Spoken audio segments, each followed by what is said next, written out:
JEE में competition बढ़ता जा रहा है।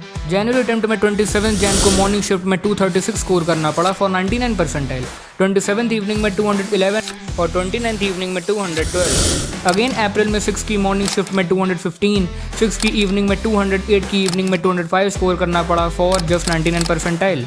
जहाँ पहले 180 से 190 नंबर में 99 परसेंटाइल मिल जाता था, अब वहीं 230 तक नंबर स्कोर करना पड़ रहा है, जो कि एक बहुत बड़ा जंप है।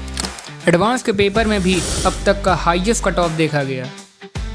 अब टीचर्स भी कंफ्यूज्ड हैं, आगे कितने स्कोर का टारगेट किया जाए, किस डायरेक्शन में पढ़ाई की जाए। यार मैं भी आईआईटी के सफ़र में सफल हुआ, वो भी इसी साल 2024 में। तो मैं तुम्हें बता सकता हूँ कि आखिर मैंने क्या किया आईआईटी तक पहुँचने के लिए, और वैल्यूबल गाइडेंस के लिए सब्सक्राइब करना मत भूलना। इस वीडियो में मैं तुमको इन सवालों का जवाब दूंगा। ऑनलाइन कोचिंग या ऑफलाइन कोचिंग, रेगुलर स्कूल या डमी स्कूल, कितने घंटे की पढ़ाई करनी चाहिए, कौन से क्वेश्चन सॉल्व करने चाहिए, कुछ अच्छे रेफरेंस बुक्स और टेस्ट सीरीज। नीचे चैप्टर्स लगे हुए हैं, so you can refer it. So hello and welcome to JEE crack and let's start this amazing video.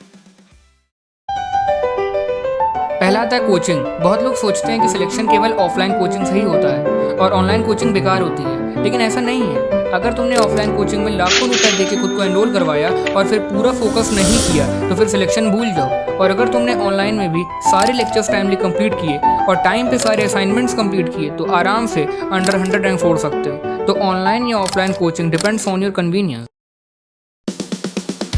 अगला आता है स्कूल, डमी या रेगुलर। देखो, डमी वाले तुमसे 1 लाख या उससे भी ज़्यादा एक्स्ट्रा चार्ज करते हैं as compared to normal schooling. और ऊपर से स्कूल के सब्जेक्ट्स लाइक इंग्लिश, पीएड, हिंदी, कंप्यूटर्स और या कोई लिटरेचर सब्जेक्ट खुद से पढ़ना पड़ेगा, जो कि ज़्यादा मुश्किल भी नहीं है। तो अगर तुम एक एवरेज स्टूडेंट हो और फाइनेंशियली स्ट्रांग हो then you can go for dummy. नहीं तो रेगुलर स्कूलिंग वाले भी बहुत अच्छा परफॉर्म करते हैं, बट डमी में तुमको क्वेश्चन सॉल्विंग के लिए एक्स्ट्रा टाइम मिलेगा, जिससे तुम्हारी रैंक बूस्ट होगी। तीसरा, कितने घंटे की पढ़ाई जरूरी होती है फॉर अंडर 100 रैंक। देखो, घंटे से कोई मतलब नहीं होता है। अगर कोई 16 घंटे पढ़ रहा है लेकिन आधे समय उसका मन ही नहीं लग रहा है तो फिर 16 घंटे में केवल 3-4 घंटे फ्रूटफुल होंगे। वैसे मेरे हिसाब से अगर तुम रेगुलर के हो तो 4 से 5 घंटा एक्सेप्ट कोचिंग इज नेसेसरी, और अगर डमी के हो तो कम से कम 7 से 8 घंटा एक्सक्लूडिंग कोचिंग आवर्स ज़रूरी है। चौथा, भैया कौन से क्वेश्चन सॉल्व करने चाहिए। देखो, अगर तुम अभी जस्ट 11th में आए हो तो अपनी कोचिंग के मॉड्यूल्स लगाओ और फिर PYQ साथ में लगाओ। ये मत सोचना कि आखिरी में लगाएंगे। अगर 80% या अबव PYQs तुमसे पहली बार में हो जाते हैं बिना उसके सॉल्यूशंस देखे तो ठीक है, नहीं तो तुरंत कुछ एक्शन लेने की ज़रूरत है। अगले पॉइंट में मैं कुछ अच्छे रेफरेंस बुक्स बताऊंगा।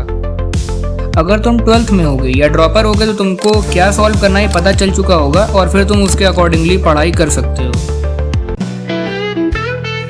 5वां, कुछ अच्छी बुक्स जिससे अच्छी रैंक कंफर्म हो जाए। देखो, कुछ बच्चे इरडोफ के ही पीछे पड़े रहते हैं, बट सही बताऊं तो वो सबको सॉल्व करने की जरूरत नहीं है।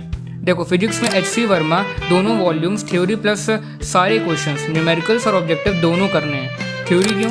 क्योंकि ये क्वेश्चन जेई मेंस में HC वर्मा की इस थ्योरी से पिकअप था, और बाकी PYQs मेंस और एडवांस दोनों के करने कंपलसरी हैं for all the 3 subjects physics, chemistry and mathematics. Chemistry में NCERT की रीडिंग मस्ट है। इनऑर्गेनिक के लिए VK जायसवाल अच्छी है, ऑर्गेनिक के लिए MS चौहान और फिजिकल के लिए N अवस्थी अच्छी है। लेकिन ये सब तभी करना जब तुमने NCERT कर ली हो और PYQs भी कर लिए हो। अगर ना हो पाए तो केमिस्ट्री में तुम इन बुक्स को अवॉइड कर सकते हो, क्योंकि ये बुक्स टॉपर्स के लिए होती हैं। मैथ्स में बस तुम PYQs ही करो और उसी को बार बार करो, क्योंकि मैथ्स में 50% भी स्कोर करके तुम उसमें 99 परसेंटाइल ला सकते हो और कॉन्सेप्ट्स बहुत रिपीट होते हैं। 2024 में भी यही ट्रेंड फॉलो हुआ है। अगर तुमसे थ्योरी पढ़ के भी क्वेश्चंस नहीं होते हैं तो तुम पहले संगेज के इलस्ट्रेशंस लगा लो और फिर बाकी क्वेश्चंस लगाना शुरू करो। आखिरी चीज़ है टेस्ट सीरीज। तो देखो, मैंने बहुत जगह के टेस्ट दिए हैं लेकिन कहीं का भी रिलेवेंट नहीं है। कभी कभी मेंस के टेस्ट में एडवांस का पूछ लेते हैं और कभी कभी एडवांस में मेंस का। तुम जस्ट अपनी कोचिंग का टेस्ट देते रहो और रिलेटिवली चेक करो कि तुम्हारे साथी कितना स्कोर कर रहे हैं, तो उसमें टॉप पे रहने की कोशिश करो। हाँ, एक बात है कि अपनी कोचिंग के अलावा कहीं एक जगह की और टेस्ट सीरीज ले लेना, लेकिन 12th मिड में और या ड्रॉप ईयर के स्टार्ट में।